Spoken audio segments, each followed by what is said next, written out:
Ukraine पर रूसी बारूद लगातार बरस रहे हैं। मिसाइलें और रॉकेट बरसाने के साथ साथ रूस परमाणु हमले की धमकियां भी लगातार दे रहा है। इन धमकियों का सीधा मकसद पश्चिमी देशों को यूक्रेन जंग से दूर रखना है। माना तो यही जा रहा है कि रूस की ये धमकियां बस धमकियां तक सीमित रहेंगी, लेकिन हैरत अंगेज तरीके से रूस ने एक कदम आगे बढ़ा दिया है।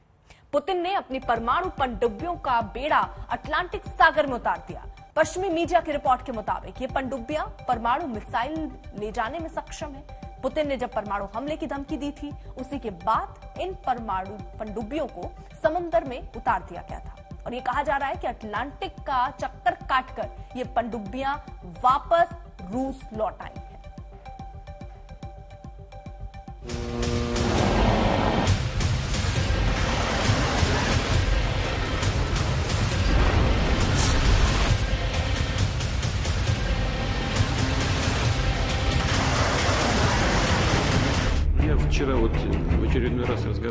कितनी हकीकत है पुतिन की परमाणु धमकी?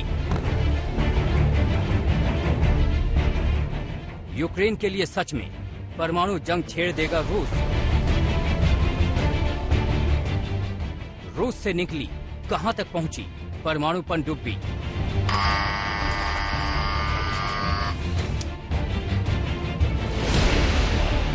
परमाणु हमले की धमकी ना हुई, बच्चों का खेल हो गया।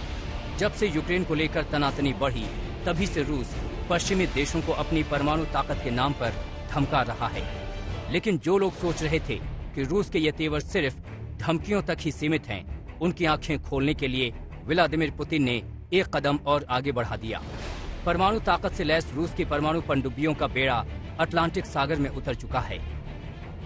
23 मार्च को ही रूस की तरफ से परमाणु हमले की ताजा धमकी जारी की गई थी।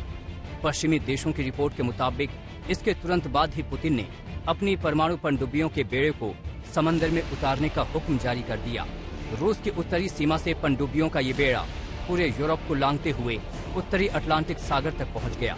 हालांकि इसके बाद पनडुब्बियां वापस रूस लौट गई। रूस की ये पनडुब्बियां 16 मिसाइलों से लैस हैं, परमाणु हथियार ले जाने में सक्षम हैं। रूस ने अपनी परमाणु पनडुब्बियों को उत्तरी अटलांटिक महासागर में उतारकर दुनिया को सकते में डाल दिया है। हालांकि अमेरिका के गुप्तचर विभाग और विमान इन पनडुब्बियों की टोह तो ले रहे हैं, लेकिन इसे एक राष्ट्रपति पुतिन की रणनीति के रूप में देखा जा रहा है। दुनिया पर परमाणु युद्ध का खतरा तो अभी नहीं मंडरा रहा है, लेकिन ये एक सोची समझी रणनीति के तहत दुनिया पर दबाव डालने का प्रयास है राष्ट्रपति पुतिन का। रूस की परमाणु ताकत की नुमाइश की खबर ऐसे वक्त में आई है जब यूक्रेन पर उसके हमलों से पूरी दुनिया चिंता में है।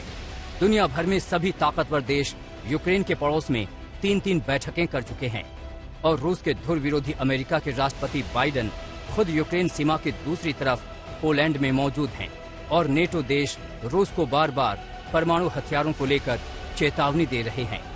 Any use of chemical weapons or nuclear weapons will totally change the nature of the war in Ukraine.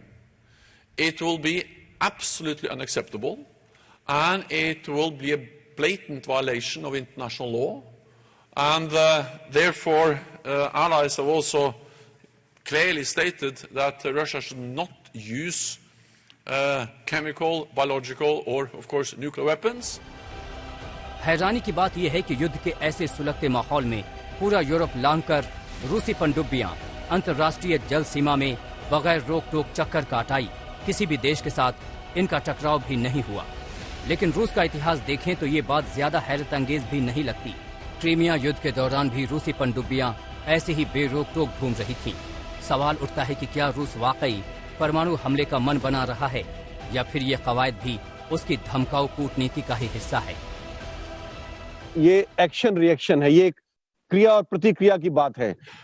रूस ये धमकियां दे रहा है कि परमाणु हथियार इस्तेमाल करेगा। साथ ही साथ जो कल नेटो की मीटिंग हुई है परसों, उसमें इन्होंने तय किया है कि हमारा जो पोस्चर है, जो अब तक डिफेंस पोस्चर था, वो अभी डिफेंसिव पोस्चर हो जाएगा। वो अभी अपने जो हथियारों की सैनिकों की संख्या बेलारूस के और यूक्रेन के बॉर्डर पर बढ़ा रहे हैं। तो दोनों तरफ से, एक तरफ से एक्शन होता है, दूसरी तरफ से रिएक्शन होता है। ये स्वाभाविक है और ये एक्शन रिएक्शन की प्रतिक्रिया अब बहुत तेज हो गई है। तो कहीं ना कहीं जो ऐसा बोल रहे हैं कि तीसरे विश्व युद्ध का खतरा वो अब थोड़ा ज्यादा बढ़ गया है कि एक थोड़ी सी चूक हुई, कहीं से गलती से भी अगर कोई वेपन इधर उधर फायर कर जाता है या कहीं गलत इलाके में गिर जाता है तो ये युद्ध जो है किसी भी वक्त विश्व युद्ध में बदल सकता है। अब हाल ही में रूस 24 घंटे के अंदर 2 बार परमाणु हमले की धमकियां दे चुका है। 23 मार्च को यूएन में रूस के उप राजदूत ने कहा कि अगर नेटो उकसाता है तो रूस के पास परमाणु हमले का अधिकार है। 22 मार्च को ही रूसी प्रवक्ता ने कहा कि अस्तित्व पर खतरा होने की सूरत में रूस परमाणु हमला कर सकता है। 3 मार्च को पुतिन ने खुद अपनी न्यूक्लियर कमांड को हाई अलर्ट पर रख दिया था। यूक्रेन पर हमले से पहले भी रूस ने दुनिया को अपनी परमाणु ताकत की याद दिलाई थी। इससे पहले क्रीमिया पर कब्जे के दौरान भी पुतिन ने ऐसी ही चेतावनी दी थी। प्यारे साथियों, न केवल पश्चिमी देश हमारे देश के खिलाफ आर्थिक लिहाज से दुश्मनी भरा कदम उठा रहे हैं, यानी अवैध पाबंदियां लगा रहे हैं, नाटो देश के नेता भी भड़काऊ बयानबाजी कर रहे हैं। इस वजह से मैंने रक्षा मंत्री और सेनाध्यक्ष को रूसी सेना के डिफेंस फोर्स को हाई अलर्ट पर रहने का हुक्म दिया है। एक तरफ रूस धमकी पर धमकी दे रहा है तो दूसरी तरफ फ्रांस भी धमकी का जवाब धमकी से देने पर उतर आया है। फ्रांस ने अपनी ट्रायम्फ क्लास की 3 पनडुब्बियां एक साथ समंदर में उतार दी है। ट्रायम्फ क्लास पनडुब्बियां परमाणु हथियार से लैस बैलिस्टिक मिसाइल ले जाने में सक्षम हैं। फ्रांस के पास ट्रायम्फ क्लास की कुल 4 पनडुब्बियां हैं। 4 में से 3 ट्रायम्फ क्लास की पनडुब्बियां समंदर में लगातार गश्त लगा रही हैं। 30 साल में पहली बार हुआ है कि फ्रांस की 3 ट्रायम्फ पनडुब्बियां समंदर में उतरी हों।